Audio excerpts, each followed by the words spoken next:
a Daniela, a Alejandro y a Cristian, que hoy nos van a acompañar durante la charla. Esta va a ser la última charla del ciclo que tuvimos en SEC, de charlas Caminos de Encuentro, así que bueno, es muy importante también para nosotros finalizar con este tema y con ellos. Daniela Canóniga es psicóloga, coordinadora del equipo interdisciplinario de atención a pacientes con consumo problemático de sustancias y comportamientos compulsivos en la red psicoterapéutica de Rosario. Tiene la coordinación clínica del Centro de Día Vitae, es docente del curso de adicciones, abordaje clínico, terapéutico y preventivo en la Universidad Abierta Interamericana de Rosario. Tiene atención clínica individual y familiar en la red psicoterapéutica, maestrando en prevención, asistencia de las adicciones en USAL. Alejandro Daniele es médico psiquiatra, es docente del curso Adicciones, Abordaje Clínico, Terapéutico y Preventivo de la Universidad Abierta Interamericana, en la sede en Rosario, es miembro del Servicio de Salud Mental del Hospital Escuela Eva Perón de Granaderos Baigorria, docente adjunto en la Cátedra de Psiquiatría de Adultos en la Facultad de Medicina de la UAI, atención clínica de red psicoterapéutica, maestrando en prevención y asistencia de las adicciones USAL. Cristian Cini es médico especialista en clínica médica, docente del curso de adicciones, abordaje clínico, terapéutico y preventivo en la Universidad Abierta Interamericana de Rosario, integrante del Servicio de Medicina Clínica del Hospital Privado Rosario, médico clínico del Centro de Día Vitae y maestrando en prevención y asistencia de las adicciones en la Universidad USAL. Así que bueno, buenas tardes, muchas gracias por su presencia y bueno, los escuchamos. Bueno, buenas tardes a todos. Primero, agradecerles la invitación, ¿sí? Y que todos puedan estar acá. Lo importante, bueno, como decía antes Pilar también, cómo vamos a organizar este encuentro. Nuestra idea es abrir, digamos, varios de las situaciones que nos pareció importante recordar, porque bueno, la problemática de comportamientos compulsivos, como el consumo abusivo de sustancias y demás, es, digamos, una temática que uno puede abordar de muchísimos lugares. Entonces, nuestra idea fue aproximar un poco todo lo que nos parecen pequeños, digamos, temas como para abordar y que después ustedes puedan participar con las preguntas, que la verdad es que en la experiencia siempre vemos que es lo que realmente, las preguntas que cada uno de ustedes pueda aportar o lo que les interesa a ustedes conocer de la problemática, es lo que termina siendo la mejor charla, y por eso está muy bueno que lo puedan hacer de alguna manera. Lo que no sabemos no lo vamos a responder, sépanlo desde vamos, y de última lo veremos para la próxima vez, ¿sí? Entonces, nuestra idea es que durante todo este tiempo que nos estén escuchando, más allá de que nosotros abordemos algunos de los ejes de lo que llamamos el triángulo del comportamiento compulsivo, ¿sí?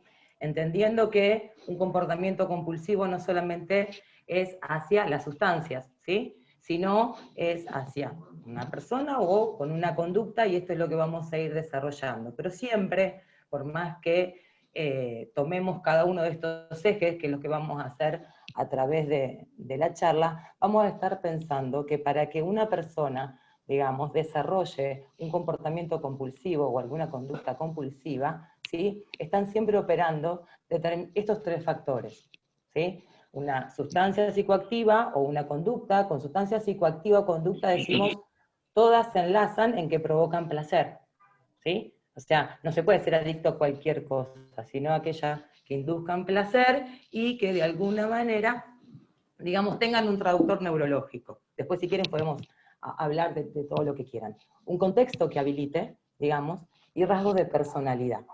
Se sabe que, por eso la frase que tenemos ahí abajo, es decir, no es adicto el que quiere, sino el que puede. No como un acto voluntario de generar un comportamiento compulsivo, sino que tengo que tener determinadas, digamos, situaciones y rasgos que me permitan desarrollar ese síntoma. Y esto es, obviamente ya estamos anticipando que nosotros pensamos el comportamiento compulsivo, digamos, o el consumo de sustancias como una sintomatología dentro de una situación.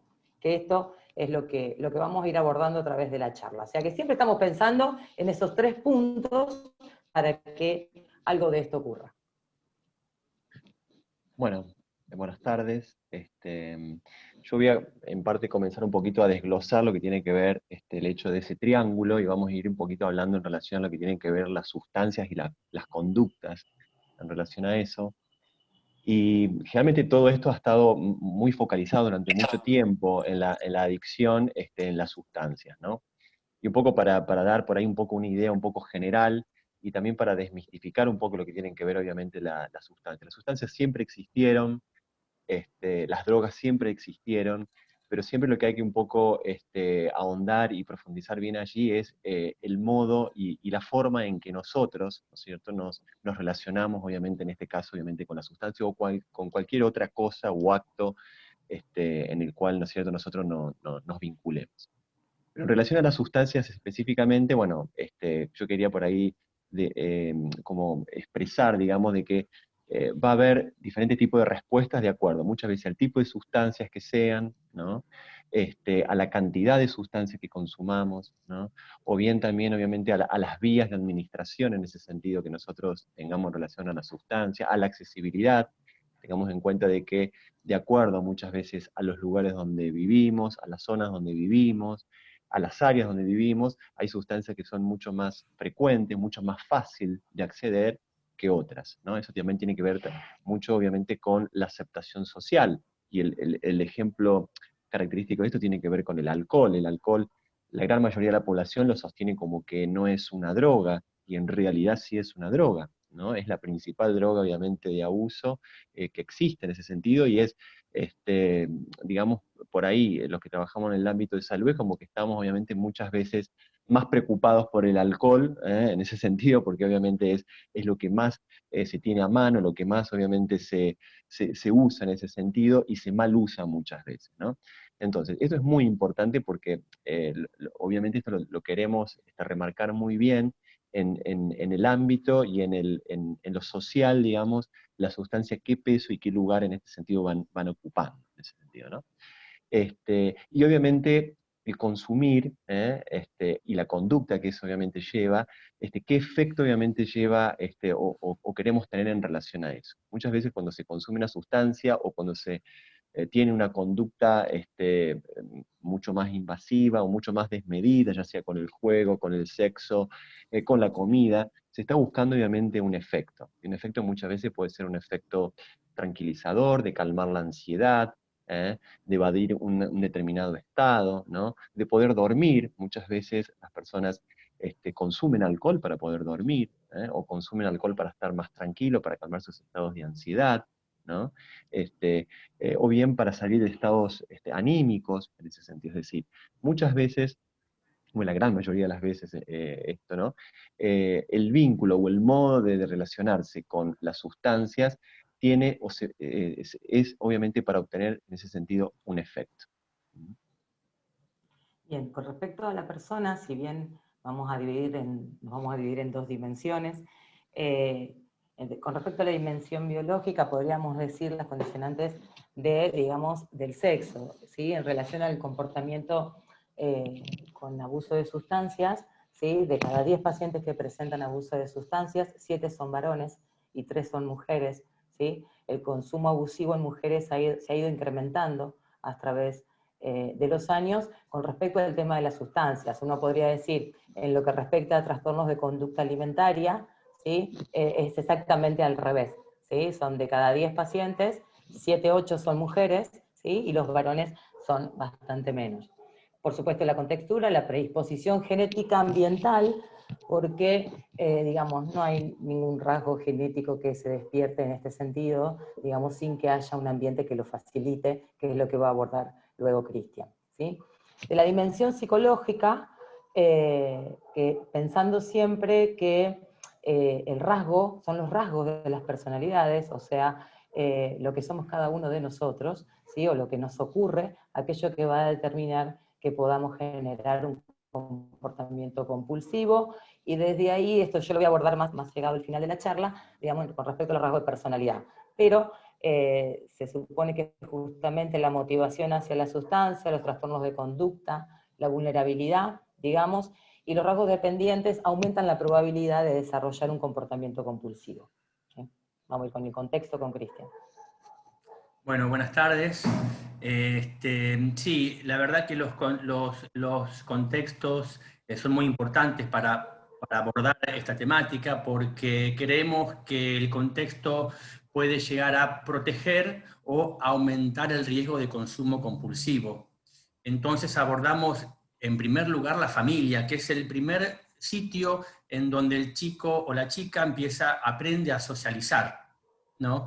A cómo poner límites, cómo dar cariño, dar afecto, cómo empezar a vincularse con otras personas y con las cosas que se le brinda a su alrededor. La escuela, los grupos de pares, el barrio, la comunidad, todos grupos en donde es importante evaluar cómo el joven, porque el subgrupo que nos interesan son los adolescentes, que son los más vulnerables, y nos vamos a referir en general a ellos, cómo ellos atraviesan este espacio y qué le presenta a la sociedad, cómo se los presenta, ¿no? ¿De qué manera? Entonces, es muy importante para poder llegar a prevenir o disminuir el riesgo, mejor dicho, que los chicos, que las chicas estén inmersos en esos contextos, que dentro de la familia forme parte de la familia y no esté a un lado marginado, sino que decida por la familia y con la familia, que haya actividades en conjunto, en equipo, que haya cohesión, escucha, afecto. Todo esto ayuda, por supuesto. Lo mismo una escuela que cuida, una escuela que ama, que hace participar a la familia, que el chico tiene un lugar y tiene un espacio dentro de esa escuela donde puede manifestarse. Los grupos de pares, ¿qué grupo de pares? ¿Cuáles son sus hábitos? ¿Y qué rol cumple cada chico o cada chica en este lugar? Lo mismo el barrio, lo mismo la comunidad. Si la comunidad es una comunidad abierta y deja espacios para que los jóvenes armen grupos y puedan tomar decisiones importantes, ¿no? Además de estos lugares, también hay situaciones político, de comunicación social, que también van a tener que ver, legales, que van a tener que ver con el aumento o no, con el aumento de la probabilidad del consumo o no. Se está viendo que el consumo de alcohol ha crecido mucho en estos últimos 10 años, y uno ve que las políticas de salud, que que la publicidad, están encarando notablemente este punto y generan unas publicidades que llaman la atención a favor del consumo de alcohol en adolescentes. Entonces, todas estas situaciones, por supuesto, que van en contra de los cuidados que uno pretende. Entonces, es fundamental el trabajo en red en este punto, todos conectados para ir hacia un mismo objetivo. Si no, se hace imposible que una familia quiera cuidar a su hijo, a su hija, y ver de qué forma, si el contexto es totalmente adverso, ¿no? Entonces, este es un punto que realmente nos interesa.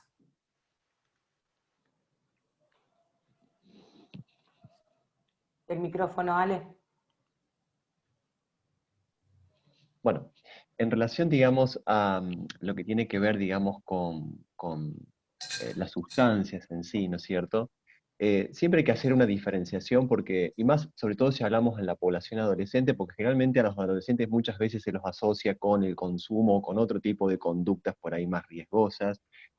Y en realidad, bueno, aquí hay que tener en cuenta de que no es lo mismo alguien, ya sea un adolescente o un adulto, obviamente, que haga un uso de una sustancia o de un medicamento de una forma correctamente adecuada, limitada, a alguien obviamente que sea completamente como variable en ese consumo o completamente en ese sentido muy irregular en ese consumo.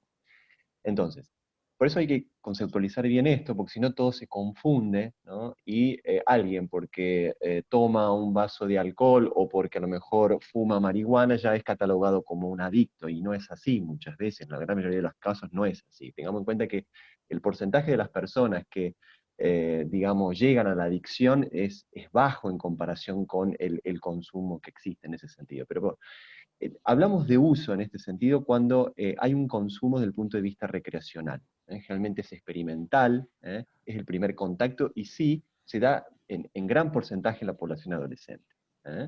Tengamos en cuenta que a los adolescentes les gusta experimentar, tienen que ver con sus características evolutivas y biológicas, el experimentar, y no solamente con la sustancia, sino con otras cosas más en la vida. Hay poco nivel de riesgo en ese sentido. Entonces, toda esta cuestión es muy visible en la población adolescente. Ahora bien, que ese uso no sea un paralelismo a una adicción, porque realmente muchas veces no es así, ¿no? Pero el uso es bien acotado, es bien limitado, ¿no? Es experimental, es el primer contacto que existe generalmente con una sustancia. Cuando existe ya una periodicidad, una sistematización en ese consumo, y donde generalmente aparecen ciertos estados de tolerancia y de abstinencia, ya hablamos obviamente de lo que significa el abuso, donde existiría como un inicio obviamente de cronicidad y de frecuencia en el consumo. Que ya es como un paso previo obviamente a un concepto y una cuestión más patológica que tiene que ver obviamente con la dependencia y la adicción en sí. El abuso episódico, que eso se ve mucho en la población adolescente, tiene que ver con el excesivo consumo de alguna sustancia en un momento determinado y en un tiempo muy corto. Esto es lo que se llama, o lo que por ahí vulgarmente se conoce como las llamadas previas, ¿no? Los chicos empiezan a salir a una edad, a una hora temprana, empiezan a consumir, y bueno, llegan ya bajo el efecto de sustancias ya al boliche, y siguen obviamente consumiendo durante todo el boliche, ¿no? Y empiezan obviamente con una cuestión de mucho consumo de sustancias y de varias sustancias, que ese es el concepto obviamente de policonsumo en sí, en un corto tiempo. Esto generalmente no tiene una frecuencia, sino que muchas veces se da hasta en forma esporádica, pero no deja de ser riesgoso.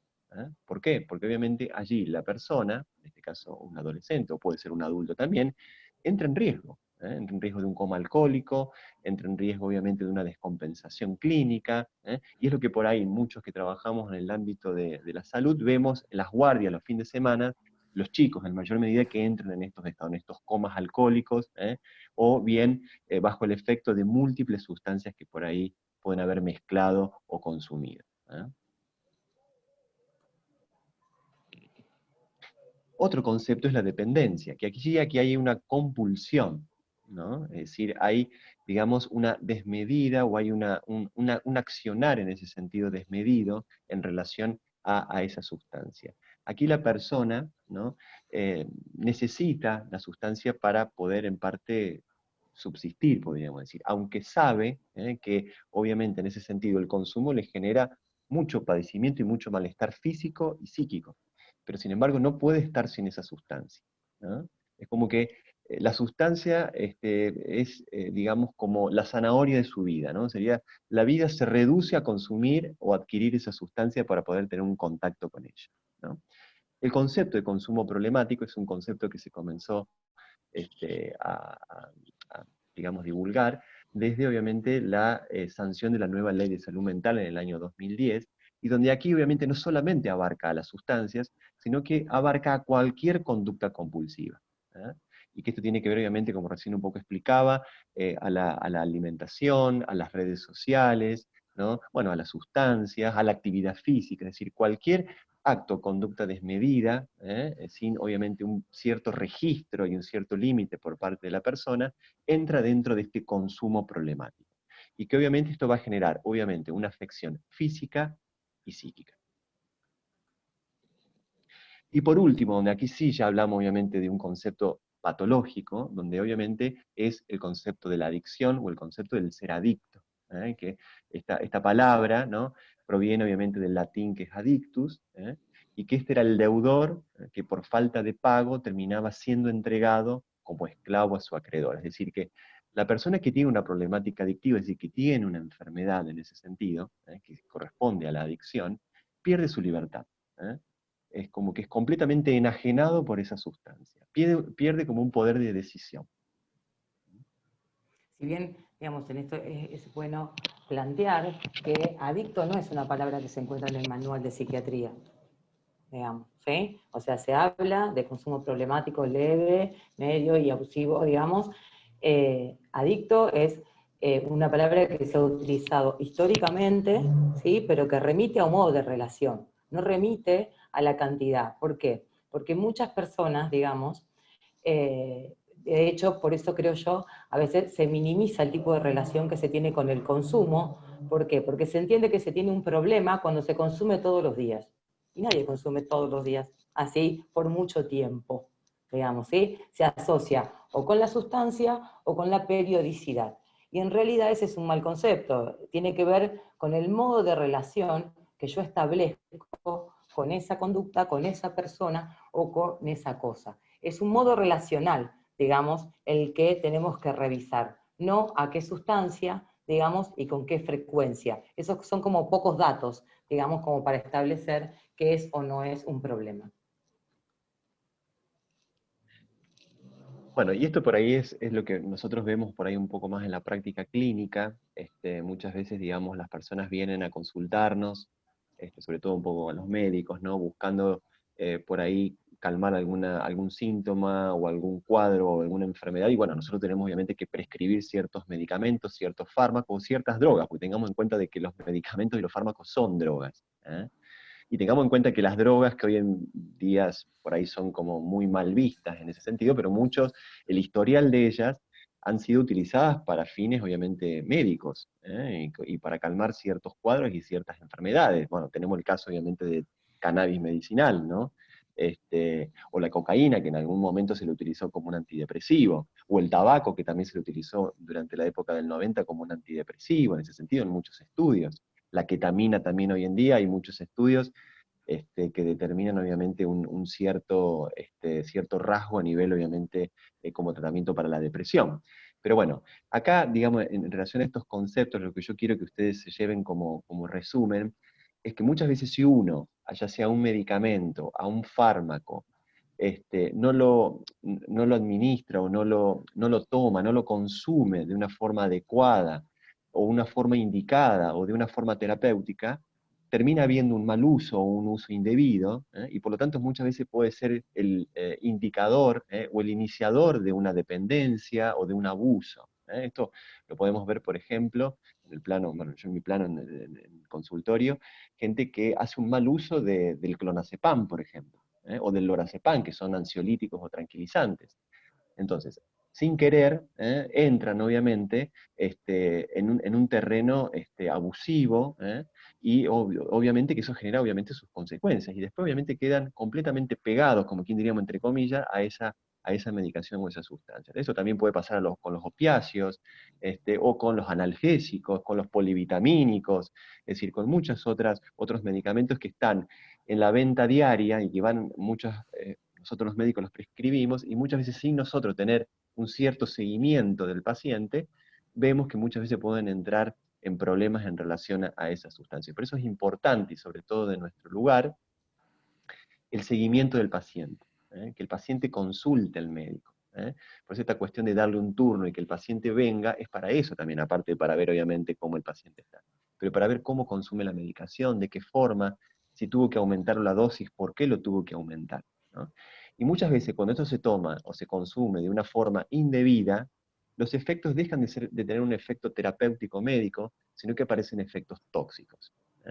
Y muchas veces las drogas, muchas veces en sí, en general, generan efectos tóxicos, a nivel cerebral sobre todo, ¿no? El alcohol, bueno, en forma también más general, pero si hablamos, por ejemplo, lo que puede generar obviamente la cocaína o la marihuana, obviamente, a nivel cerebral, es muy, muy nocivo en ese sentido. Bueno, algunos conceptos que también nos interesan es hablar de tolerancia, que es la necesidad de aumentar la dosis de una sustancia o también aumentar la acción que ejerzo ante una situación para obtener el mismo efecto. Por ejemplo, comienzo a ver una serie y empiezo a ver, un capítulo por día. Y de repente, vieron cómo es la serie. De repente termina la serie y sin darme cuenta empezó la otra y no pude decidir. Bueno, al principio la apago, después lo dejo y voy aumentando la cantidad de capítulos por día. De repente me puedo encontrar toda una noche viendo la serie, ¿no? Esta es cuestión de la tolerancia, ¿no? Necesito aumentar para sentir el placer, que hablaba Daniela anteriormente. Y la abstinencia es el conjunto de síntomas y signos que aparecen cuando se suspende la sustancia o se suspende la acción que estoy llevando a cabo, de la que uno estaba abusando, ¿no? Que la suspendo de repente, ¿no? De repente. Por ejemplo, un segundo, Daniela, por Sí, ejemplo, perdón. el clásico es un chico, una chica juega a la Play o juega a algún dispositivo electrónico y está jugando varias horas por día y yo se lo saco inmediatamente. Va a haber una reacción seguramente de bronca, violencia, entre comillas, que en realidad es por la falta de ese estímulo que genera placer, ¿no? Hay como una sensación de vacío que no lo puedo llenar si no tengo esto. Esto se está viendo mucho en estos tiempos. Y más en la pandemia que ha aumentado drásticamente el consumo de los dispositivos, ¿no? Este concepto simplemente, ya lo hemos nombrado, es para entender que además del abuso de sustancias químicas, como todos sabemos, también están las conductuales, ¿no? Es muy común empezar a hacer actividad física, empiezo a hacer actividad física, corro 5 kilómetros, después corro 10, después corro 21, y de repente me veo corriendo 42 kilómetros, que ya es una cantidad de kilómetros complicada, porque me puede hacer daño si no estoy muy bien entrenado, supervisado. Entonces, me meto de a poco en situaciones que son complejas. Y así con muchas situaciones como el juego, como la comida, como las nuevas tecnologías, como acabo de decir, como el trabajo. Hay personas que no pueden dejar de hacerlo todo el día, no se pueden poner límites, ¿no? Dejando de lado la socialización, a la familia, el deporte, un montón de otras cosas, ¿no? Así que, bueno. Sí, bueno, un poco también para ampliar lo que decía Cristian, tiene que ver esta cuestión. La adicción es obviamente una patología relacionada a los límites, ¿no? Es decir, cuesta mucho poner límites, cuesta mucho modular y regular en ese sentido, por lo tanto, uno obviamente tiene que estar permanentemente trabajando esto, los modos de, y no solamente uno cuando lo ve a los pacientes en el consultorio, no solamente esto se relaciona a las sustancias, sino que por ahí tienen un modo compulsivo también con el trabajo, o dejan de consumir, pero capaz que empiezan a trabajar entre 12 a 18 horas por día, ¿no? O empiezan con los aparatos electrónicos, ¿no? O empiezan con la comida, es decir, hay un modo de relacionarse o de vincularse, y también con los vínculos afectivos en ese sentido, ¿no? Por eso la adicción tiene que ver obviamente con una patología bien relacionada a los límites.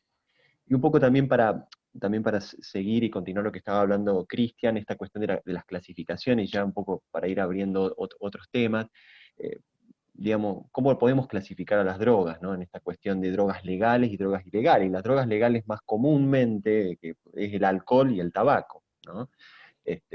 Sabemos obviamente que el consumo de tabaco ha disminuido desde este último tiempo, porque ha habido políticas en relación obviamente a que no se pueda fumar en espacios públicos o en determinados espacios, y esto obviamente ha restringido bastante más el consumo, cosa que no ha sucedido obviamente con el alcohol, ¿no? Donde el alcohol no hay políticas públicas en relación a lo que tenga que ver con un mayor límite en relación a eso, ¿no?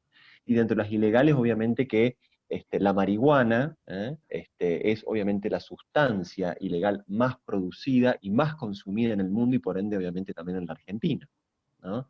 El 25% de los adictos que existen en el país son adictos a la marihuana, al igual que el 25% de aquellos que están en comunidades terapéuticas o que están en internación en comunidad terapéutica, están porque son obviamente adictos a la marihuana en ese sentido, ¿no? Bueno, después obviamente entre las ilegales tenemos a la cocaína, al paco, a las sustancias alucinógenas, Pero lo que más hay que hacer hincapié, y sobre todo, es en el alcohol, ¿no? Porque obviamente al considerarse legal es como que no sería un problema, pero es el mayor problema. Es el mayor problema, y sobre todo teniendo en cuenta de que es la droga de inicio en la gran mayoría de los adolescentes, y que muchas veces cumple una función de permitir el ingreso a otro tipo de drogas, ¿no? Y también siempre está en relación de la combinación. El alcohol siempre está combinado con otras, o con marihuana, o con la cocaína. Es decir, esta cuestión del llamado policonsumo, consumimos varias cosas, siempre está involucrado el alcohol. Bien, un poco los mitos, digamos, la idea de un poco de aclararles los conceptos y demás. Después, si quieren, podemos ir viendo algo de eso. Y los mitos, vamos a plantear algunas cuestiones que son las que con más frecuencia nosotros escuchamos cuando vamos a dar una charla o cuando, digamos, nos estamos en el consultorio, ¿sí? La primera es, los adictos son delincuentes, ¿sí? Yo podría haber puesto ahí mentiroso, manipulador, digamos, y un montón de otras cosas. Es un paciente que se vende siempre horriblemente, ¿sí? Yo creo que la problemática del consumo es la más estigmatizada de todas las problemáticas en salud mental. De hecho, la ley de salud mental dice salud mental y adicciones, hasta fuera de la salud mental, ¿sí? Entonces, y esto no solamente pasa, digamos, dentro de los contextos, digamos, de la gente común, sino dentro, digamos, de los espacios en salud también, ¿sí? En donde yo siempre lo planteo, entendemos nosotros la patología adictiva o los comportamientos compulsivos como una crisis de pánico, ¿sí? Pero nadie se enoja con otro porque tiene una crisis de pánico, y nadie le dice, bueno, ponle un poco de voluntad y entonces no lo vas a tener, digamos. Pero en adicciones sí, digamos, en adicciones sí, y siempre aparece. Yo siempre digo, por más que yo atiendo pacientes con distintas problemáticas, ¿sí? Generalmente el paciente que viene por alguna cuestión relacionada a un juego compulsivo, digamos, o a un consumo de sustancias, dice su sintomatología con vergüenza, digamos. Entonces, el hecho de que no sea entendida, digamos, como una problemática de salud, genera muchas veces estas cuestiones estigmatizantes, ni hablar que muchas veces no está, digamos, en las preguntas en la entrevista de admisión, ya sea clínica o de un terapeuta, digamos, ¿sí? Como uno le podría preguntar cualquier otra cuestión, ¿sí? Tampoco es muy elegida, ¿sí? Generalmente si uno ve en los espacios, no hay muchos terapeutas, no hay muchos dispositivos que se dediquen a pacientes con este tipo de problemáticas. Bueno, el adicto tiene que tocar fondo y reconocer por sí mismo que necesita un tratamiento. Es importante para mí, digamos, determinar qué es tocar fondo, un poco lo venía diciendo Alejandro. Tocar fondo es encontrar un límite de alguna índole, ¿sí? Ese límite lo puedo encontrar conmigo mismo, ¿está? Y que haya aparecido una situación adversa que motive a la consulta. Nadie consulta el primer día que consume, y nadie consulta y se entera en la consulta que las drogas hacen mal. Ya lo sabe de antes, ¿no? Y es como decía un paciente mío, bueno, esa es mi intención, digamos, ¿sí? O sea, no siempre la intención es pasarla bien. Entonces, el límite puede estar puesto por el propio reconocimiento, o también puede estar puesto por algún familiar. A veces el límite lo pone una pareja, digamos, la familia, los padres, alguna situación clínica. Sí está demostrado que los pacientes que realizan tratamiento voluntariamente, o aquellos que son o traídos por otro, o que tienen lo que se llama internación compulsiva, digamos, desempeñan el mismo nivel, digamos, de recuperación. No cambia demasiado a título de recuperación, ¿sí? Sí me parece que es muy importante el equipo profesional que pueda tomar a ese paciente. Sabiendo de eso, intentando alojarlo y no expulsarlo, que eso pasa en muchos dispositivos de salud. Y este viene asociado al otro, ¿no? Que los adictos no se recuperan. No es cierto. Digamos, si uno tiene la posibilidad de ofrecer todos los recursos necesarios, digamos, como por ejemplo consulta psicológica, médico, psiquiatra, hospital de día, el acompañamiento de las familias y demás, digamos, la recuperación es altamente exitosa. Si uno cuenta con los dispositivos para hacerlo, lo que no hay son espacios para hacerlo. Este es el tema, hay muy pocos lugares, nos pasa a nosotros que tenemos pacientes que viajan mucho para obtener un tratamiento que se supone específico en adicciones. ¿Sí?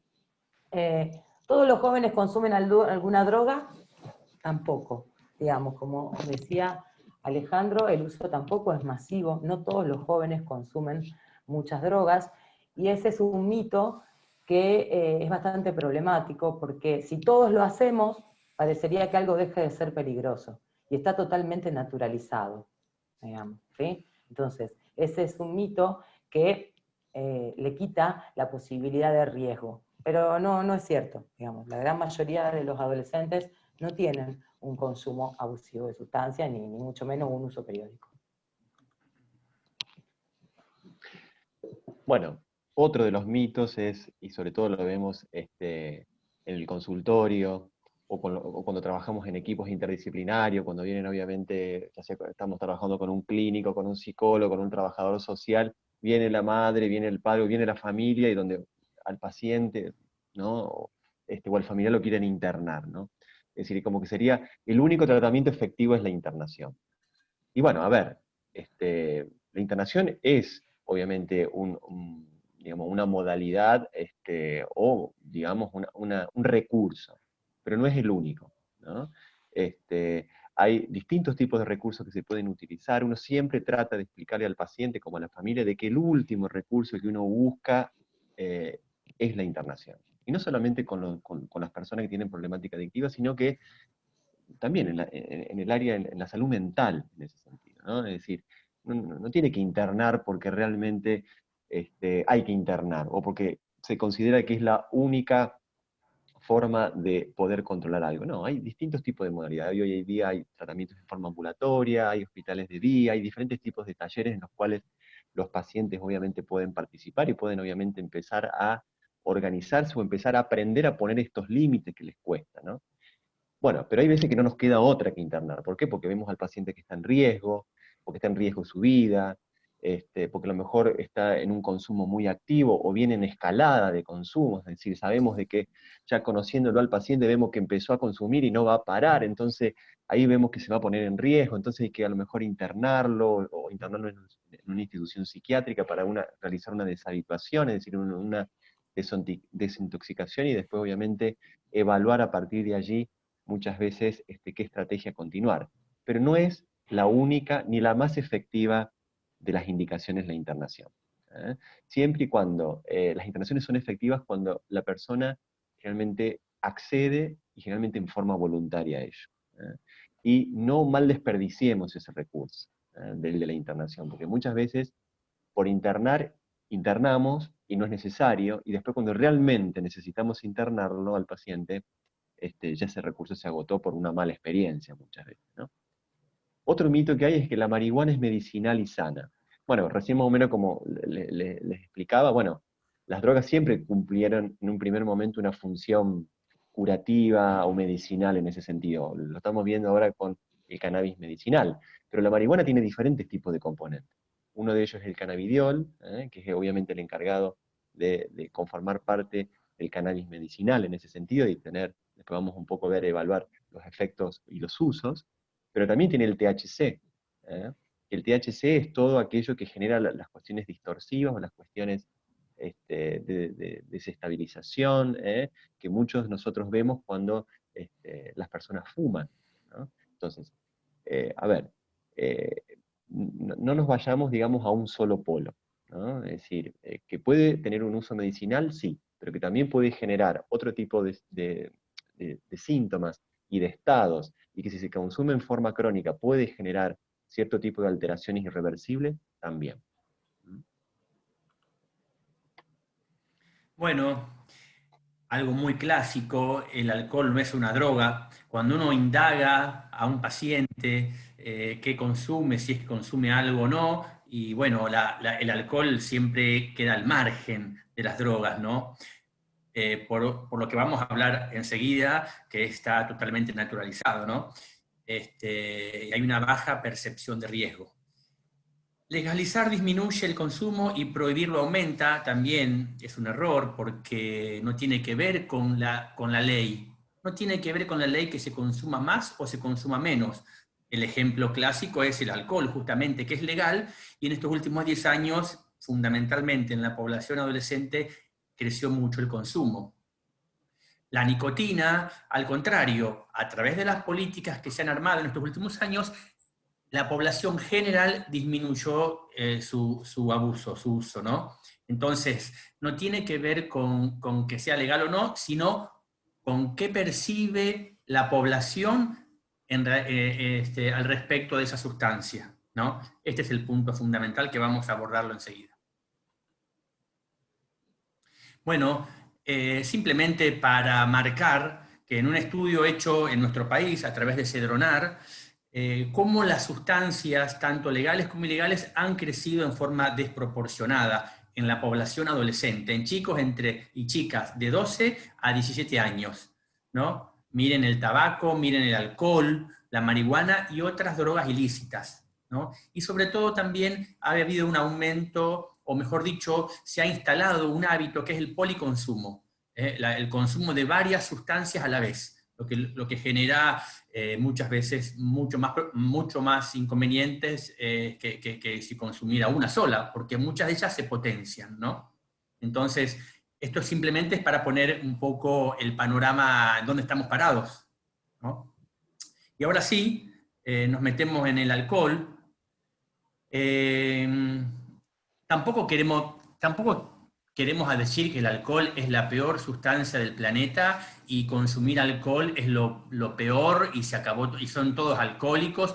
Generalmente los que tomamos o toman alcohol no nos pasa nada, en general, porque hay un consumo, hay una fiesta, uno se divierte, la pasó bien, me voy a dormir. Y se acabó, hasta ahí queda, ¿no?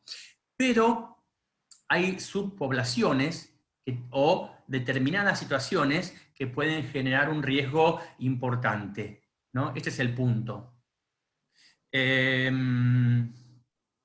Existe lo que se llama la percepción de riesgo, como digo recién, que es lo que la sociedad entiende que esa sustancia o la acción puede dañar o no. El alcohol claramente tiene una percepción de riesgo muy baja. Por lo tanto, no hay ninguna política, salvo la alcoholemia, que solamente es para reducir daño, no hay ninguna política que exista en nuestro país que sea efectiva para reducir el consumo de alcohol.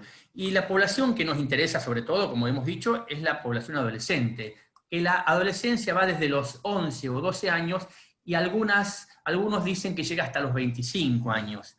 Es una población más vulnerable que las adultas, ¿no? ¿Por qué? Bueno, porque primero que el adolescente tiene una manera de ser y de vincularse que no la tiene el adulto. El adolescente es más compulsivo, no mide riesgo, al contrario, pone por encima del riesgo las gratificaciones, le cuesta poner límites, y tiene una visión totalmente positiva. No me va a pasar nada. Eso es lo que genera la adolescente y el adolescente, ¿no? Hay un hábito que se ha instalado de hace unos años, no solo en Argentina, sino en el mundo, que es la previa. Acá se le llama previa, en España se le llama el botellón, pero es lo mismo, es el consumo de concentraciones de alcohol altas, como es vodka, gin, whisky, fernet, tomado en grandes cantidades en corto tiempo. Esto genera un impacto en el cuerpo del chico o de la chica que puede ser bastante complejo porque se absorbe enseguida en la sangre y esto no da tiempo a reaccionar. Es muy común que los chicos se junten, las chicas, en algún lugar, lo consumen de forma abusiva y cuando van de trayecto a algún boliche, a otra reunión, a otro lugar, en ese trayecto se absorbe los últimos vasos del alcohol y llegan intoxicados. Esto se ve bastante. Y además, el cerebro adolescente es un cerebro diferente, distinto al del adulto. Está en pleno crecimiento, por lo tanto, es mucho más vulnerable. Es mucho más neurotóxica la sustancia, el alcohol, en el cerebro joven. Por eso intentamos toda esta situación preventiva para no generar daños que pueden permanecer por muchos años o para siempre incluso, ¿no? ¿Cuáles son las consecuencias del alcohol entonces? Las consecuencias del alcohol más importantes en el joven es la intoxicación. Cuando uno ve a un chico o una chica desmayada o desmayado, que perdió la conciencia, en general se tiende a decir que está con sueño, que está alcoholizado, déjenlo dormir porque ya se le va a pasar el efecto. Y en realidad puede estar del alcohol en un estado de depresión neurológica que significa, se define como coma, ¿no? Y este estado de depresión neurológica se puede ir profundizando mientras está dormido, porque tal vez se sigue absorbiendo. Entonces, siempre que veamos a alguien que se desmayó o que está dormido y no lo podemos despertar, hay que llevarlo a que lo examine, a una guardia, un dispensario, un hospital, a donde sea, ¿no? Es importante. Otras consecuencias, por supuesto, son los accidentes de tránsito que uno ve con el alcohol. Esto es muy común. Pero bueno, el adulto le da el auto, el adulto o la adulta le da la sustancia, el consumo, y pasan lo que pasa, ¿no? Si hiciéramos un censo de los pueblos alrededor de Rosario, y en Rosario mismo, vemos cómo cuando los chicos y las chicas se van a bailar a otro pueblo, las cosas que ocurren, ¿no? Todos tenemos seguramente alguna información al respecto sobre familiares y amigos de accidentes que han ocurrido. Y siempre el alcohol los atraviesa, ¿no? Otras consecuencias importantes son los embarazos no deseados, en donde el alcohol está metido, el contagio de enfermedades venéreas, la deserción escolar, o el mal desempeño escolar o laboral, la depresión, etc. Entonces, la pregunta es, ¿dónde está el problema? ¿En el consumo del adolescente o en la respuesta que dan los adultos, que da la escuela, el barrio, la comunidad, las políticas? Digamos, ¿qué le presentamos a los chicos y a las chicas? ¿Dónde están? Porque no nos olvidemos que cuando el niño, a medida que va creciendo en el núcleo familiar, lo único que ve es en las fiestas, en las reuniones, ve que el alcohol genera un ambiente de felicidad. Entonces, crecen con esa sensación, ¿no? Y apenas pueden, enseguida quieren ser parte de esa fiesta, ¿no? Quieren ser parte. Entonces, nosotros le brindamos todas las condiciones para que consuman. Y estaría bueno, como sociedad, empezar a rever esto, pero bueno, sin políticas a favor de la prevención, sin disminuir las publicidades sobre el consumo, va a ser muy difícil, ¿no? Es muy difícil. Por eso tenemos que luchar generalmente contra marea, ¿no? Porque es muy compleja la situación. Bueno, con la marihuana sucede más o menos lo mismo en este sentido, ¿no? El hecho del cannabis medicinal ha llevado a que obviamente se perciba, digamos, un menor riesgo en relación al consumo de marihuana, por lo tanto el consumo de marihuana ha aumentado mucho, sobre todo en la población adolescente, en ese sentido. Y también rescatando el hecho de que la marihuana genera muchas veces la iniciativa para que se aparezca en el consumo de otro tipo de sustancias. Alcohol y marihuana, generalmente a partir de allí, es el cebo, o es el disparador para que aparezca la cocaína u otro tipo, obviamente, de sustancias, obviamente, en el proceso evolutivo de un adolescente o de un joven. Y bueno, esto, ¿no? ¿Qué efectos puede generar la marihuana, obviamente, a nivel orgánico o a nivel cerebral, ¿no? Poco se dice, pero también, obviamente, la marihuana puede generar cáncer de pulmón como lo genera el tabaco, ¿no? El tema que, bueno, no es la misma frecuencia en que se fuma un cigarrillo que se fuma un cigarro de marihuana, pero también puede generar cáncer de tabaco, cáncer de pulmón. O cánceres en otras áreas corporales también. Todo lo que genera a nivel de la disfunción cerebral, ¿no? Teniendo en cuenta que si encontramos una persona con ciertas características o ciertos rasgos que pueden predisponer, por ejemplo, a una esquizofrenia, bueno, el consumo de marihuana puede ser obviamente el disparador para que aparezca, digamos, un brote psicótico, o las crisis de pánico. Generalmente las personas que consumen marihuana entre un 50 y un 60% gatillan cuadros de ansiedad o crisis de pánico que terminan muchas veces en las guardias, ¿no? O la combinación que existe de la marihuana con el alcohol, esta cuestión donde la combinación de estas dos sustancias hace de que los procesos de intoxicación sean mucho más agudos y mucho más graves. ¿Por qué? Porque la marihuana es un inhibidor del reflejo del vómito. Entonces, al consumir marihuana y consumir alcohol, se elimina, se evita de esa forma una forma de eliminar el alcohol a través obviamente del vómito, y aparecen mucho más rápido y en mucha mayor gravedad las intoxicaciones etíricas y los comas etílicos con la consiguiente muerte en ese sentido. Es decir, el consumo de marihuana puede generar sus efectos en forma aguda, ¿eh? Y también puede generar sus efectos en forma crónica en relación obviamente al consumo. Y esto puede ser, digamos, cuestiones amotivacionales, es decir, con fallas a nivel atencional. Esto se ha podido ver en chicos que consumen marihuana y que concurren a la escuela con cierto déficit a nivel del aprendizaje o de la concentración, ¿no? Y si eso continúa, aparecerían cuadros más relacionados a cuestiones anímicas, cuadros más depresivos, y cuestiones obviamente más psicóticas en un largo periodo de tiempo de consumo. Pero, ¿qué quiero decir con esto? Que bueno, que el cannabis medicinal hoy en día es como que ha servido como hincapié para que aumente obviamente el consumo de marihuana, sin tener en cuenta de los efectos nocivos que genera, y vamos a recalcarlo siempre, en la población adolescente, porque es la población más vulnerable en ese sentido. Nosotros vamos a focalizarnos mucho en la población adolescente, tanto en esta charla como en nuestro trabajo colectivo, nuestro trabajo individual en el consultorio, ¿no? Es decir, la prevención. Nosotros no vamos a castigar ni a las drogas, no, pero vamos a hacer siempre una tarea preventiva, ¿no? Es decir, evitar, obviamente, y el cuidado, el fomentar el autocuidado, que los chicos cuando salen se cuiden ellos mismos, pero también que cuiden a su amigo. Si ven un amigo que está tirado, emborrachado, bueno, ¿qué hacer? ¿A dónde llevarlo? No minimizar lo que está sucediendo, ¿no? Y teniendo en cuenta que si a lo mejor ellos también han consumido, lo que puede suceder en ese sentido.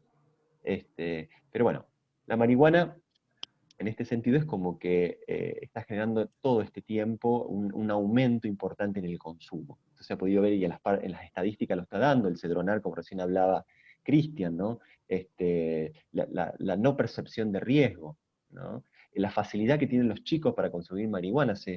Las encuestas determinan que un 60% de los chicos entre 12 a 17 años saben cómo conseguir marihuana en 24 horas, ¿no? Es decir, hay una gran accesibilidad, eso es lo que yo recién hablaba al inicio, de la aceptación social y de la accesibilidad que hay a ciertas sustancias. Bueno, digamos, en relación a esto, yo siempre digo, bueno, ahora voy un poquito ahí, el adolescente de algún lado sale. Y si uno le quiere explicar, digamos, la situación al adolescente cuando tiene 18 años, llega un poco tarde. ¿Cómo se previene? Digamos, creo que un poco lo que venían planteando hasta ese momento, por ejemplo, la información. Hay que pensar que los adolescentes no es que no saben nada, manejan un montón de información, incluso mucho más que los adultos, ¿sí? El tema es de qué índole es la información que manejan. Entonces, al no haber políticas preventivas, digamos, charlas informativas, de hecho, acá nosotros estamos en un encuentro que tiene que ver con eso y adolescente no hay ninguno. No, tenemos que, quizás, si hay alguno, por favor, pido que levante la mano, abra el micrófono, digamos, y demás, porque tenemos que buscar formas, digamos, de cómo convocamos, ¿sí? Porque si reciben información, el tema es de qué índole. Por eso, digamos, un poquito para cerrar, y yo voy a tirar algunas líneas nada más para pensar, para que no nos vayamos tanto tiempo, digamos, empezar, ¿qué son los rasgos de personalidad o a qué los psicólogos, no sé, los psicólogos, yo me refiero cuando digo rasgos de personalidad? Los rasgos de personalidad, en definitiva, digamos, lo que esconden son nuestra historia vincular, digamos, los modos en que nosotros nos hemos vinculado con los otros, y en la que los otros se han vinculado con nosotros, ¿sí? Entonces, uno podría rápidamente decir, si nos criamos en ambientes sanos, seguros, que nos aportaron confianza, digamos, bueno, nuestros rasgos van a tender hacia ese lugar. Si nos criamos en ambientes más agresivos, más tensos, digamos, con determinados condicionamientos que podríamos llamar no tan sanos, ¿sí? Obviamente mis rasgos van a tender hacia ese lugar. No literalmente, no linealmente, ¿sí? ¿Por qué? Y un poco por eso elegí, digamos, esta imagen, ¿sí? Porque hay que pensar en un tema que hablamos al principio, que tiene que ver con la vulnerabilidad. La vulnerabilidad es la capacidad que tenemos todos de que algo nos duela, de que algo nos hiera.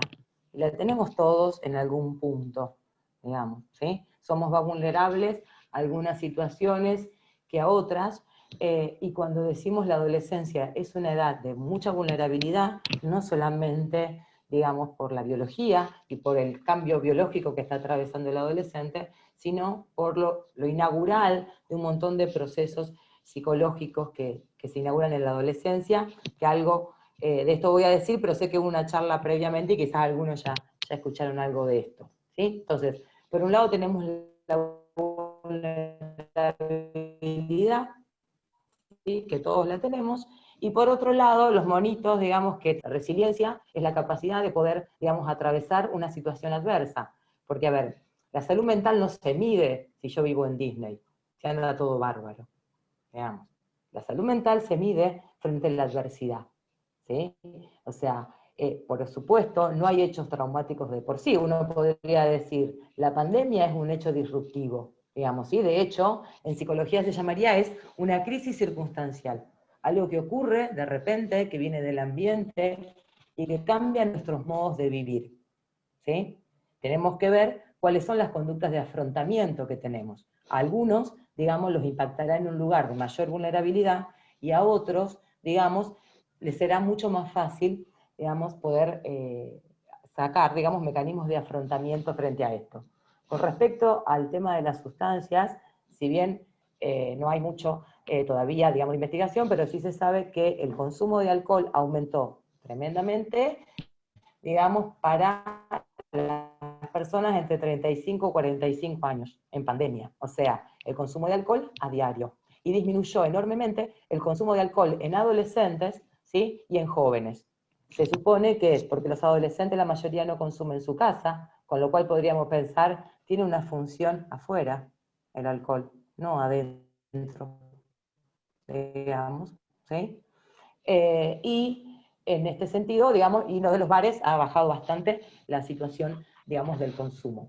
Entonces, siempre es importante pensar esto, ¿no? La sustancia que se elige, el momento en que se elige, tiene más que ver conmigo, digamos, que con la sustancia en sí misma. Y eso es importante, digamos, poder pensarlo, sobre todo cuando uno está en algún lugar, digamos, en donde algo de la demanda escucha, ¿sí? Entonces, bueno, por un lado teníamos esto de la crisis circunstancial, y por otro lado, las crisis evolutivas. Digamos, las crisis evolutivas son esas que tienen que ver, digamos, con el desarrollo mismo de la vida, que nos pasan a todos, ¿sí? Una podría ser la adolescencia, otra puede ser tener un hijo, ¿sí? Jubilarse, casarse, todas esas cuestiones, ¿sí? Son momentos de crisis evolutiva. ¿Qué quiere decir? Hay un cambio en nuestra vida, y eso puede tocar situaciones de vulnerabilidad o, digamos, situaciones que tengan que ver con la resiliencia. Algo muy cortito para llegar, digamos, al adolescente. Sí es importante pensar que la prevención, digamos, puede arrancar lo más tempranamente posible, digamos, ¿sí? De hecho, se puede arrancar en niños, eso sería lo recomendable, digamos, empezar a trabajar, y qué es lo que vamos a tratar de prevenir. Por supuesto, me quería referir un poquito a cuáles son, digamos, medianamente a grandes rasgos, no vamos a explicar el desarrollo de un ser humano a lo largo de toda su vida, sino va a ser bastante puntual. Pensemos que durante mucho tiempo se creyó que los primeros 5 años de vida, ¿sí?, determinaban los rasgos de personalidad de alguien. No es así, ¿sí? Los rasgos de personalidad tienden a formalizarse, digamos, en la adolescencia, ¿sí? ahí es donde aparece. Obviamente, si uno viene con una base mejor, y lo agarra mejor parado, digamos, ¿sí? La adolescencia.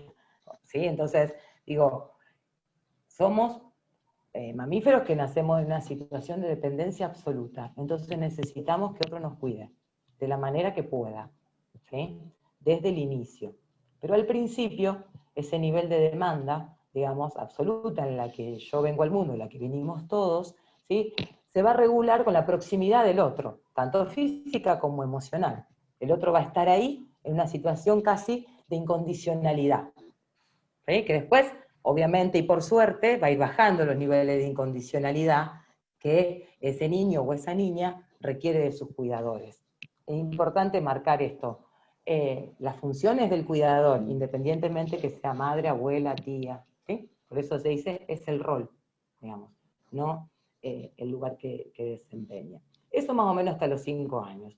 Después, entre los 5 y los 12, la tarea, digamos, del cuidador es más bien formativa, ¿sí? Ahí voy a empezar a enseñarle, de alguna manera, a mi hijo que se va a regular, digamos, con aquellas conductas que yo muestre aceptación o muestre rechazo. Con eso se va a regular. Entonces, si yo como padre muestro, por ejemplo, muestro formas de aceptación, digamos, de violar los límites, digamos, estoy potenciando determinadas conductas de esa forma, digamos. Y estoy, obviamente, en esto todo, desde cómo hacer una milanesa en mi casa, desde qué es bueno, si es bueno casarse, es bueno no casarse, es bueno estudiar, no es bueno estudiar, digamos, está bien esperar la cola, está bien adelantarse. Esto es lo formativo, digamos, que va entre los 5 y los 12 años, ¿sí? Pero hasta ese momento el pensamiento del niño es concreto y se va a regular sobre todas las cosas, ¿sí? Con su cuidador, con su familia, con su núcleo más primario. Y ahí va a andar bien. De hecho, puede que en la escuela quizás no sea el más querido, pero si en la casa es el más querido y demás, vamos bastante bien, ¿sí? ¿Qué pasa en la adolescencia? La adolescencia se complejiza absolutamente un montón de cosas. Lo primero que complica la cosa es lo que los psicólogos llamamos el pensamiento abstracto, o sea, la capacidad de poder tomar las propias conclusiones, de poder reflexionar, de poder ver las incoherencias entre lo que uno hace y lo que uno dice, digamos, ¿sí? Eso hace que el adolescente tenga que reevaluar y reevalúe todos los vínculos significativos, no solamente con los padres, ¿sí? Sino también con lo que a partir de ahora va a empezar a ser altamente importante, que son la relación con los pares. Yo digo, en este momento, ¿sí? Aparecería como el gran desafío que yo muchas veces lo utilizo en el consultorio, que es decir, nadie tiene el hijo que quiere y nadie tiene al padre que quiere. Y esa es la mejor noticia del mundo, digamos, ¿sí? ¿Por qué? Porque si mi hijo es exactamente lo que yo quiero, mi hijo no tiene existencia, digamos. Es lo que yo quería que fuera, pobre pibe o pobre piba, ¿sí? Y si yo tengo al padre perfecto, es muy difícil que yo del padre perfecto me pueda apartar. Cuando justamente el gran desafío que empieza a tener el adolescente es que va a empezar a ser joven, va a tener que elegir por sí mismo, su vida va a tener que empezar a circular en espacios donde su cuidador no va a estar, digamos, ¿sí? Entonces, quizás empezar a ver estos niveles de que mi papá hace una cosa y dice otra, digamos, ¿sí? Esto lo ayude a correrse un poco. Por eso, la confrontación ayuda al distanciamiento que es necesario. Muchas veces se entiende mal la conducta de apego. Se cree que el apego es que el otro esté cerca. El apego no lo medimos así los terapeutas. Lo medimos justamente por la distancia que puede tomar alguien de mí, ¿sí? Porque ese vínculo de seguridad está internalizado. Si yo para confiar en mi novio lo tengo que tener sentado acá al lado, no confío en él, digamos, lo tengo sentado acá al lado permanentemente. La confianza se mide por la distancia, no por la proximidad. Entonces, esto es importante pensarlo. El otro gran desafío de la adolescencia es el logro de la intimidad. La intimidad no es algo que viene desde nacer, justamente Si hay algo que no tenemos al nacer, es intimidad. Entonces, ese es un logro, y es un logro adulto. Es un proceso bastante complejo también, no solamente para los adolescentes, sino también para los padres, que van a tener que empezar, digamos, a estar con un hijo que ya no dice todo, que ya no veo todo, digamos. Entonces, ahí deberé poder optar por un modo facilitador y no intrusivo. A veces por miedo, digamos, lo que hacemos los padres es vulnerar la intimidad del otro, digamos, porque parecería que eso nos daría seguridad. Y la verdad que no, sobre todo cuando el adolescente está midiendo la capacidad de confianza que un padre tiene sobre él mismo, digamos. ¿Sí? Un padre que controla permanentemente no confía. Y la confianza que el otro puede demostrar en mí, eso se transforma en autoconfianza también. Entonces, todo esto es muy importante. Por eso, no solamente tiene todo esto el adolescente, sino que encima aparece el amor sentimental. Otro problema más grande, que es, encima me tengo que regular emocionalmente con otro que está fuera de mi familia y que entiende el mundo de otra manera. ¿Sí?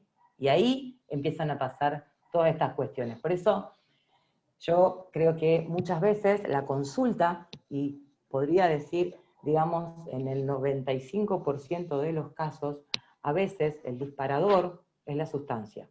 Generalmente es la marihuana, ¿no? O sea, lo vieron en la placita fumando. Le encontré marihuana en la casa. Nadie consulta por el alcohol. Yo no tengo casi consultas, digamos, de un padre que me venga a decir, mi hijo toma mucho en la previa. Eso aparece, digamos, cuando yo lo indago en esa situación, ¿sí? ¿Sí? Los padres asociamos que el consumo de marihuana es más grave, o algo de alerta despierta. Sin embargo, en el 95% de los casos, lo que aparece es una crisis relacional. Lo que aparece es una situación, digamos, que está atravesando esa familia y que no encuentra cómo resolverla, porque el problema no sería tanto que haya conflictos. El problema es el modo de afrontamiento de los conflictos, ¿sí? Y en eso deberían estar centradas, digamos, todas las actividades preventivas. Todas, digamos, ¿sí? O sea, en la elaboración, no lo vamos a ver, pero si después alguien lo quiere preguntar, sobre todo en el desarrollo, digamos, de habilidades sociales, ¿sí? Sobre todo de habilidades de asertividad, que tiene que ver justamente con la posibilidad de decir que no, digamos, y la posibilidad de aceptar un límite.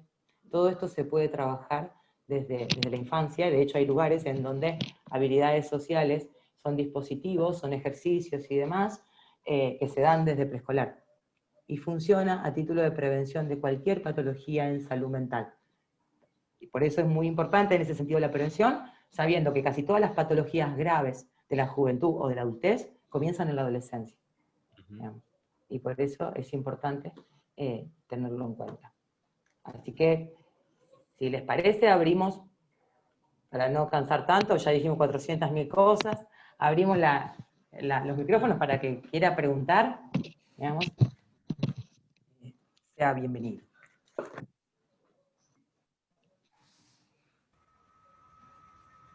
Bueno, como para romper el hielo.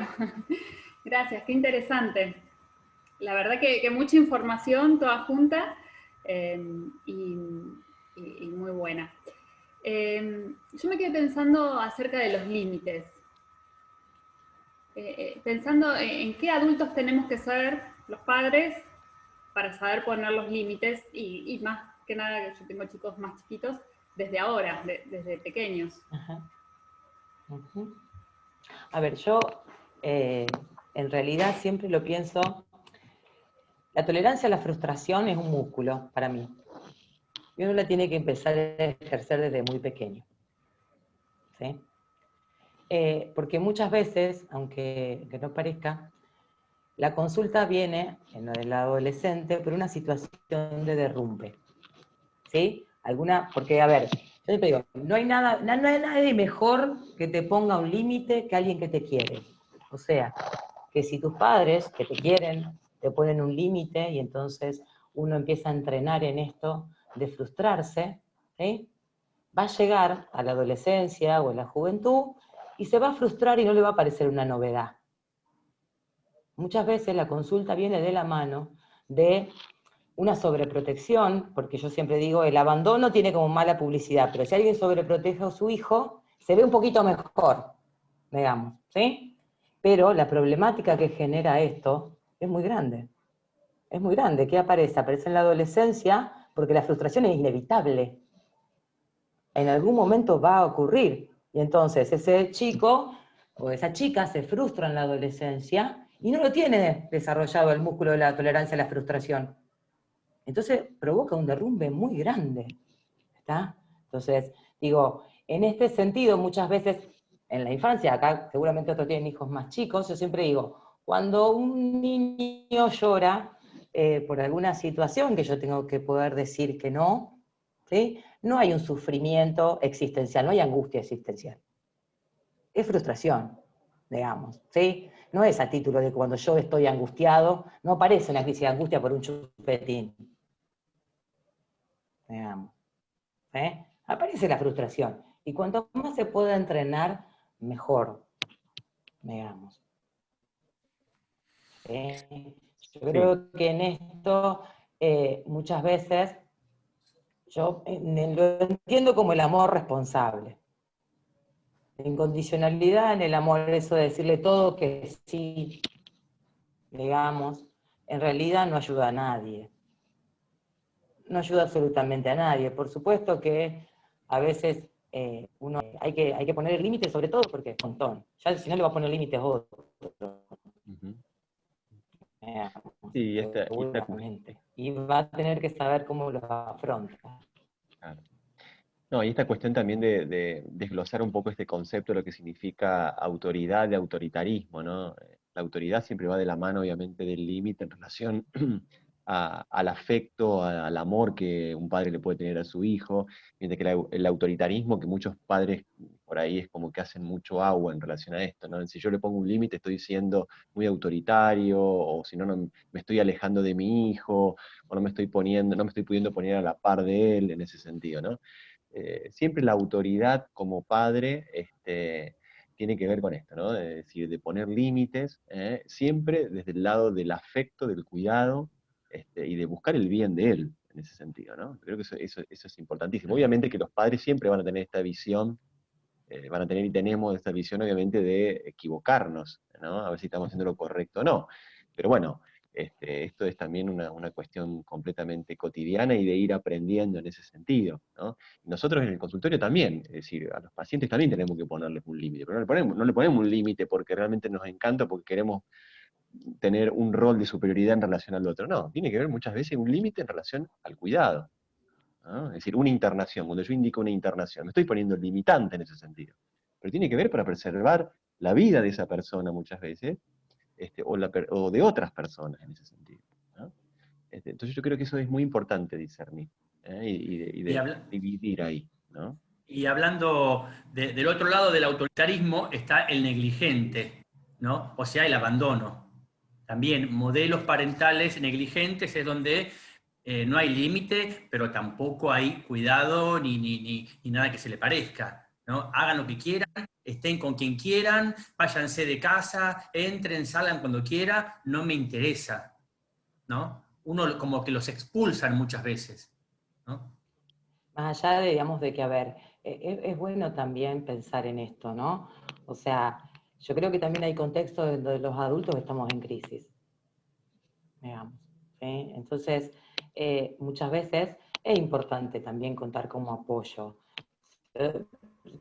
Más allá del chico, yo le decía, el nacimiento de un hijo también es una situación de crisis para uno mismo, digamos. Entonces, sí me parece esto de pensar que la relación entre padres e hijos es jerárquica y necesita serla. Yo siempre doy el ejemplo del ajedrez, digamos. La familia es más parecida a un ajedrez que a las damas, y otros no, ¿sí? Y generalmente cuando está todo cambiado el tablero, eso trae muchas complicaciones en los vínculos. Gracias, Me Daniela. corté, no los escucho, me parece. Se corta un poco, no sé el resto cómo le escucha Daniela, pero se entrecorta. Bueno, Acá hay otra A mí pregunta. me parece que estoy volviendo. Por ahí podés, si no, apagar la cámara para tener mejor señal. Me escuché como una voz en off, digamos. Dice, otra pregunta. ¿Cómo debemos trabajar desde nuestro espacio en la prevención?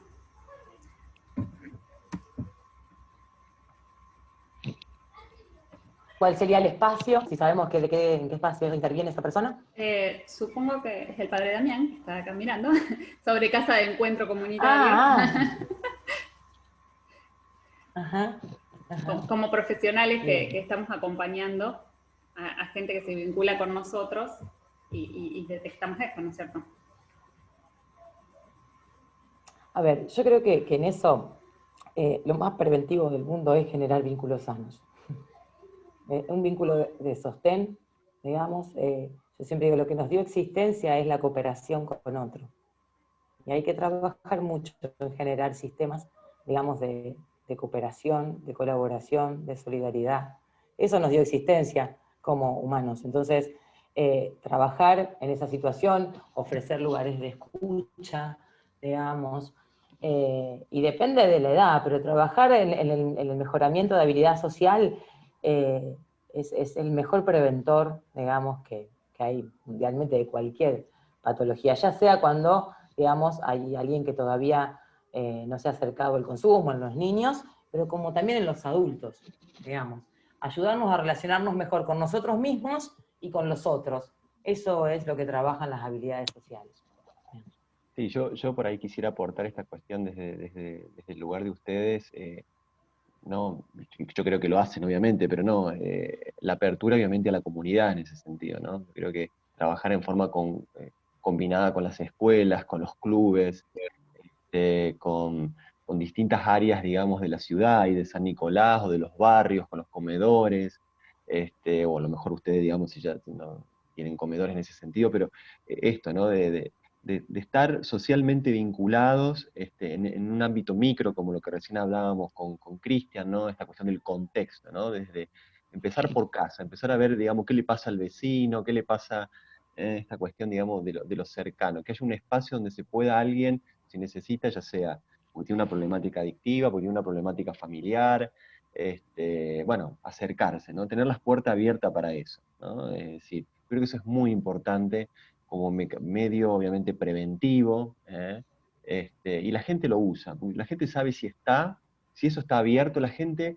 de alguna u otra forma se va a acercar, ya sea directa o indirectamente, ya sea él mismo o mandando a alguien, o permitiendo que alguien se acerque para que hable en relación a él, pero es muy importante, eso nosotros lo vemos mucho en el ámbito de la salud, de cómo que la gente busca ayuda de alguna u otra forma, lo hace, ¿no? Y yo creo que en la medida de que las instituciones, ya sea públicas, privadas, católicas, o de cualquier religión, estén abiertas a la población y a la comunidad, es importantísimo como marco preventivo en este contexto micro, ¿no? Después, bueno, hay toda una cuestión que tiene que ver con la legislación y con las políticas, pero empecemos desde lo más básico que tiene que ver nuestra identidad social barrial, podríamos decir, y comunitaria.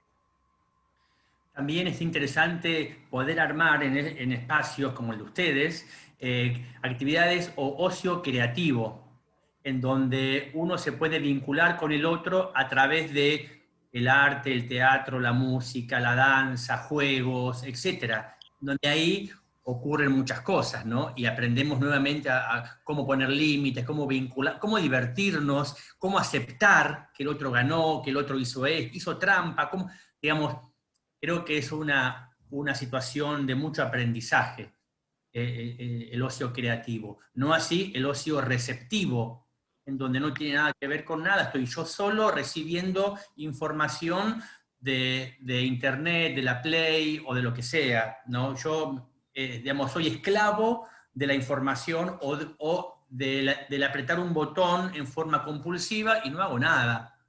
En cambio, el ocio creativo que se puede generar en un espacio, bueno, ayuda en muchos aspectos, ¿no? Sí, yo creo que es importante la cuestión, digamos, por ahí religiosa y de la fe que muchas veces los pacientes tienen en relación a esto y cómo por ahí buscan esto, porque obviamente para muchos pacientes es un gran ordenador en ese sentido, ¿no? y por eso, bueno, también las comunidades terapéuticas muchas veces es como que tienen estas guías, ¿no?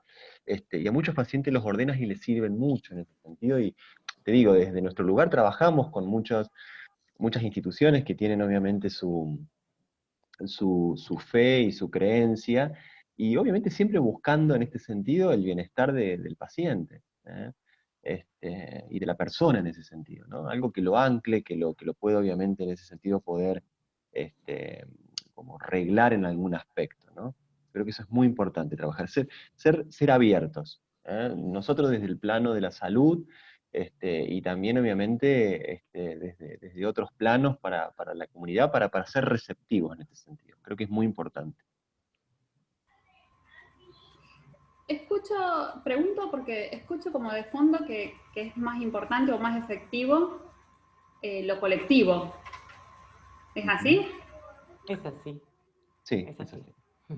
Digamos, bueno, yo creo que en esto de la pandemia siempre aparecen esos ejemplos, pero además, a ver, si uno se pone a estudiar cómo es que los seres humanos nos transformamos en quienes somos, cómo somos, cómo nos diferenciamos del Homo sapiens, sabemos, digamos, en el principio estaba el amor y la cooperación, eso nos dio existencia, ¿sí? Si generamos comunidades más amorosas, de colaboración entre nosotros y demás, hemos sobrevivido.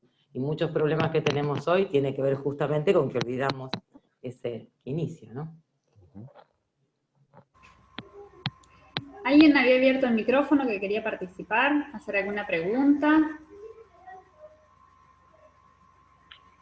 Yo, excelente la charla, hermosa. Gracias, Mónica. ¿Una persona puede drogarse a cualquier edad?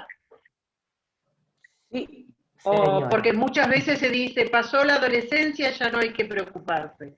No, yo diría preocupémonos un poco más, porque a veces aparece, digamos, por lo menos en la consulta, los abusos episódicos, por ejemplo, digamos, luego de una separación, digamos, ¿sí?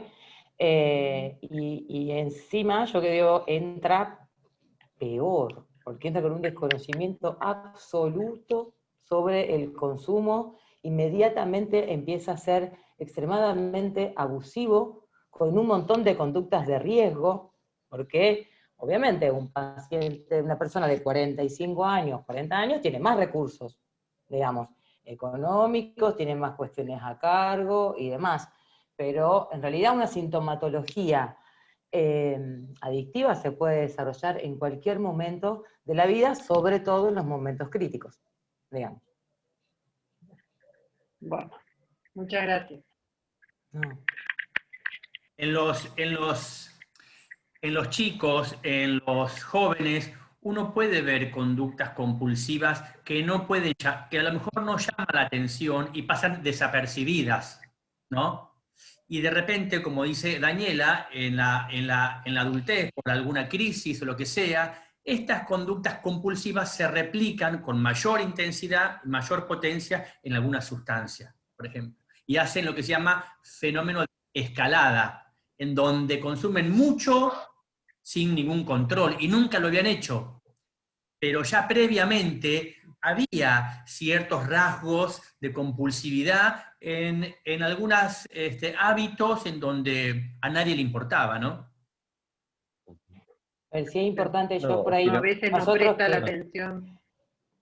No, o si no, muchas veces por ahí, digamos, las sustancias cumplen obviamente algún efecto para minorar algún síntoma. Por ejemplo, hay mucha gente que entra en cuadros depresivos, por ejemplo, por cualquier circunstancia, y muchas veces utiliza la sustancia, obviamente, con fin sedativo o con fin activante, ¿no? Entonces, muchas veces esta cuestión, que obviamente es una situación completamente reactiva o circunstancial de la vida, pero de acuerdo al modo en que tiene, muchas veces utiliza la sustancia para poder salir de esos estados, ¿no? Como que eso es bastante común, sobre todo en las depresiones, por ahí el consumo de cocaína o el consumo de alcohol, ¿no? Con fines sedativos, se ve mucho eso, no en una edad temprana, sino en una edad más adulta, ya conformada la persona, ¿no? Una edad completamente adulta en ese sentido, o ya cuando ya se están por jubilar, o entran en cuadros por ahí medios que no sabes,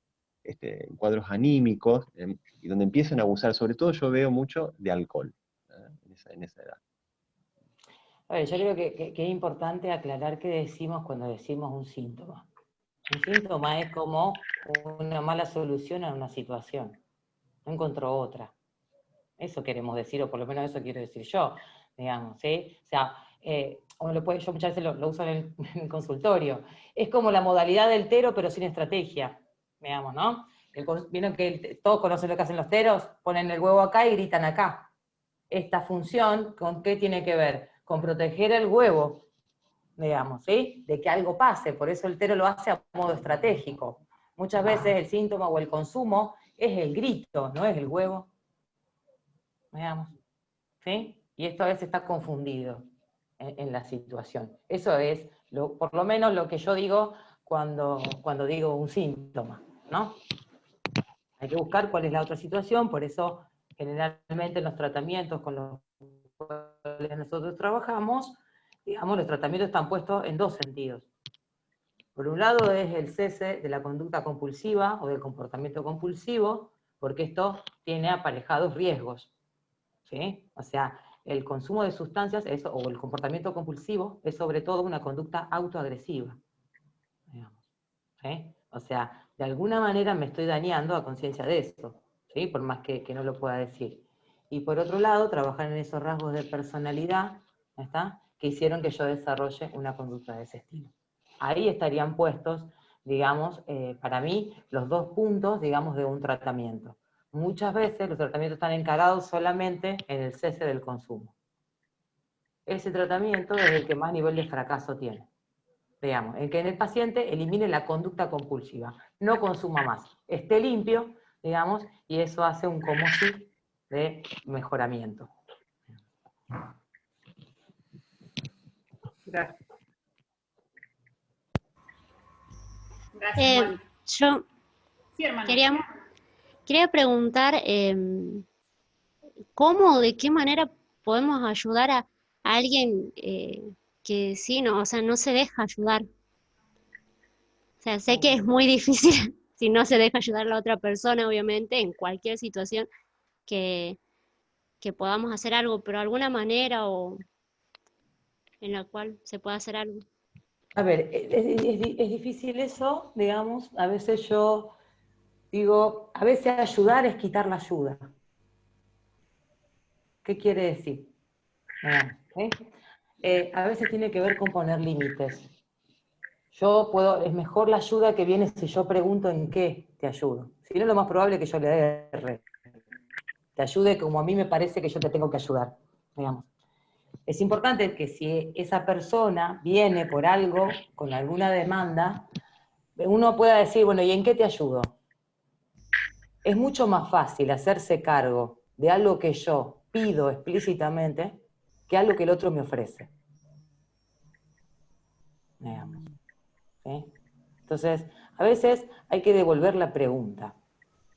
Es como un paciente viene y me dice, bueno, a ver, acá está. Pregunto en qué quiere que trabajemos. Porque no lo sé. Digamos, él pone cuál es su situación problemática y él pone en qué lugar necesita ayuda. Yo creo que devolver la pregunta a veces es mejor que sobreofertar para que diga que no. Digamos.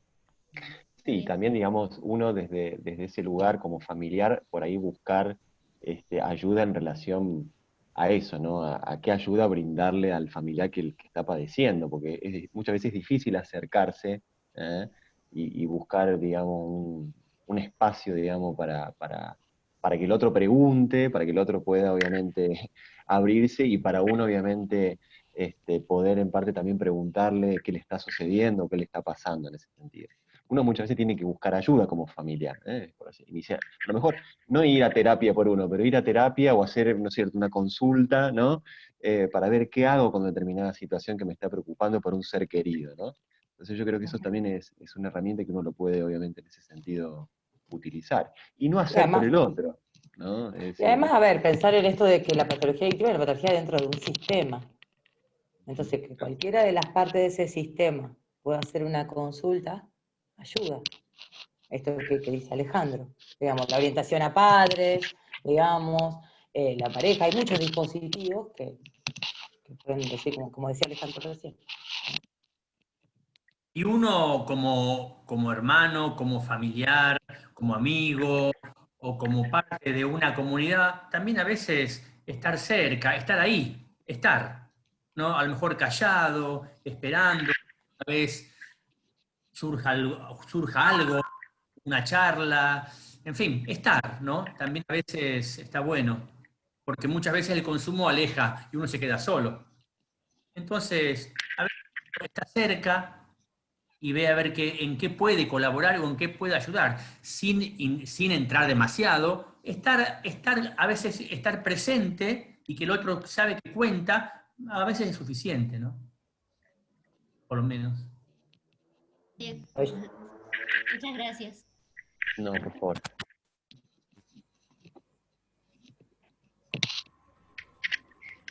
¿Alguna otra pregunta del público?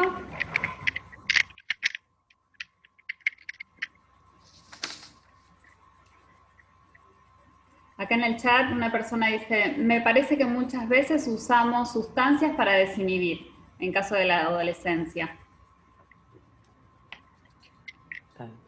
Sí, claro.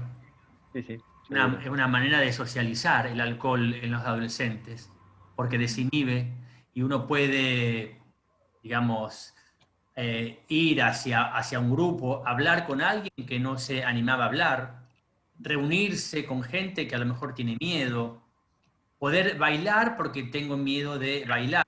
Obviamente que desinhibe y es un excelente vehículo para socializar el alcohol, de lo mejor que hay, ¿no? Ahora, en esto es decir, es importante pensar en la cantidad. El tema Casi es todas las sustancias al principio tienen ese factor desinhibidor, pero después cortan el contacto con el otro. Claro. Es muy difícil estar con alguien bajo los efectos del consumo, salvo que yo también esté en consumo. No, o sea, porque si hay algo que interrumpe el vínculo con el otro. No, y sobre todo en la población adolescente que tiene que ver más con el alcohol, ¿no? Que tiene esta cuestión más desinhibitoria. Tengamos en cuenta de que el alcohol es un inhibidor del sistema nervioso central, ¿no? Pero en un primer momento es como que desinhibe muchas conductas. Como que a uno lo pone en una situación de mayor relajación, de mayor empatía con el otro.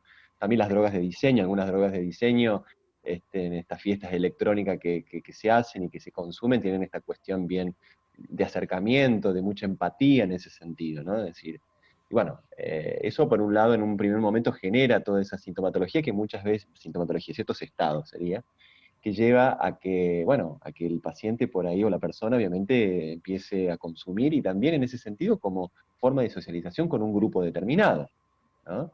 Porque si no, por ahí si ese adolescente no consume, y muchas veces queda muy excluido de ciertos grupos, al cual él quiere pertenecer, ¿no? El tema por ahí, bueno, ahí es nuestro rol, el rol nuestro de adultos, obviamente, de ir evaluando y pesquisando todas estas cuestiones que pueden ser por ahí en algún momento nocivas, ¿no? Además está como naturalizado el consumir para socializar. Ni nos ponemos a pensar, ¿qué me pasaría si yo voy sin haber consumido? Va a ser espectacular, mucho mejor, pero está tan metido en la sociedad como hábito que digamos, hay pocas chances que yo concurra a una previa o a una fiesta sin haber consumido. No es muy común. Y bueno, es un tema, ¿no? Porque se ha transformado en un hábito indiscutible. Allá que es importante pensar a cuántas fiestas vamos los adultos en donde no hay alcohol. Ninguna. Ah. No hay. ¿Se entiende? No existe. Entonces, yo creo que también es importante, no sé, no lo usaremos como un vehículo para socializar, pero lo usamos para algo. Digamos. Mira, o sea, la comida también. La comida también. Desde los griegos para acá, el alcohol está en relación con las fiestas, digamos. Bueno, la comida también en ese cómo. sentido, ¿no? Un colegio lo que pudo hacer, digamos, para evitar el consumo en el primer día del último año, los chicos que pasan a quinto año, lo que hizo fue involucrar, que digamos, el colegio se involucró y los padres se involucraron e hicieron la fiesta toda la noche entera en el colegio. Armaron un excelente dispositivo, sin alcohol. Y resultó muy interesante, porque se hizo la fiesta, no hubo ningún disturbio, no se rompió nada, y los chicos al día siguiente, sin dormir, fueron por todos lados, cantando, pero estaban sobrios, sin haber consumido. Digamos, se puede lograr. El tema es que nos involucremos todos, la familia, la comunidad, la escuela, etcétera, ¿no? Si no... Sí, hay una pregunta ahí, me parece. A ver. Vale, ¿querés que te la lea? Ah, sí, a ver. Wanda pregunta, ¿cuánto puede afectar el uso de la marihuana en un paciente bipolar de tipo 1 de 21 años que no quiere tomar sus medicamentos? Su memoria he notado que se está viendo afectada. Ujú. Sí, bueno, digamos, bueno, es una pregunta bastante compleja, digamos, en ese sentido, pero tengamos en cuenta que las sustancias cumplen una función de generar oscilaciones y modificaciones en el estado de ánimo. Digamos, las personas que consumen o que tienen una problemática adictiva tienen oscilaciones y son considerados obviamente en ese sentido bipolares, ¿no? ¿Por qué? Porque la cocaína te sube, después a las 2 horas te baja, volvés nuevamente a consumir para subir, y obviamente que nunca estás en un estado de ánimo estable, sino que está obviamente bastante variable. Obviamente, este chico seguramente debe estar consumiendo en ese sentido la marihuana, a lo mejor un poco para calmarse y para calmar ciertos estados que tienen que ver más con una cuestión más expansiva que a lo mejor él puede llegar a tener, ¿no? Un bipolar tipo 1 generalmente tiene cuestiones más expansivas de ánimo, como que se siente con más energía, ¿no? Entonces la marihuana, al tener por ahí un efecto como más sedativo, más ansiolítico, buscaría obviamente ese efecto de amortiguar esa expansión a nivel anímico.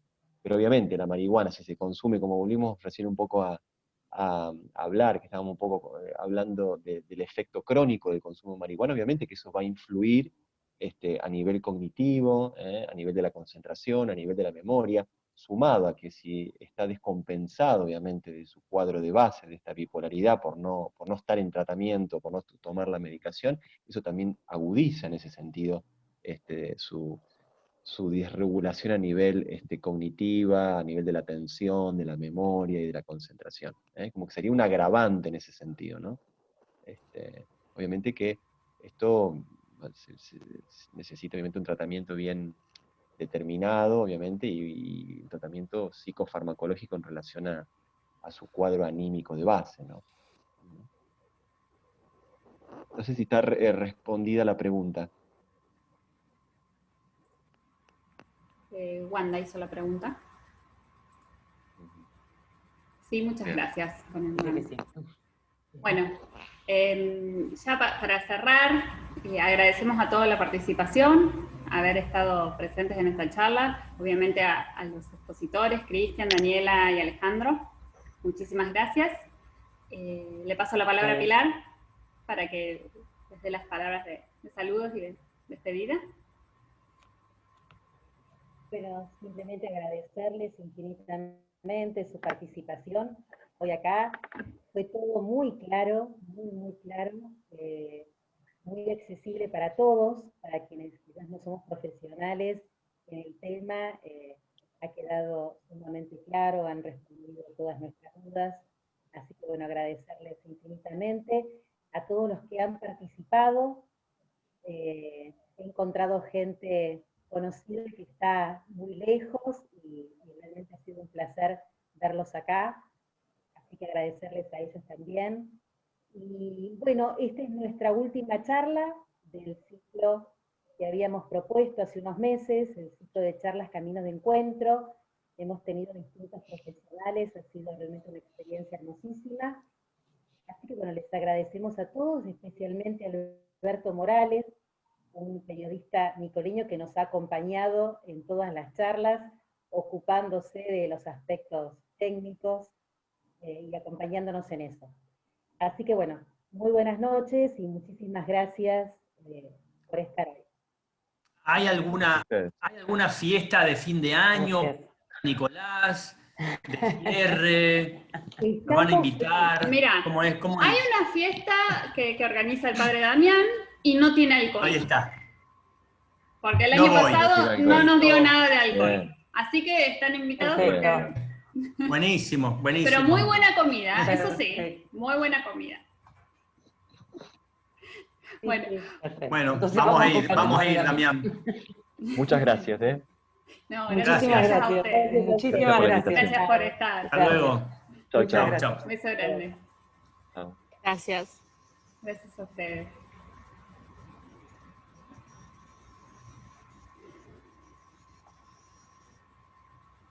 ¿Yo te puse el móvil? No, todavía no terminé.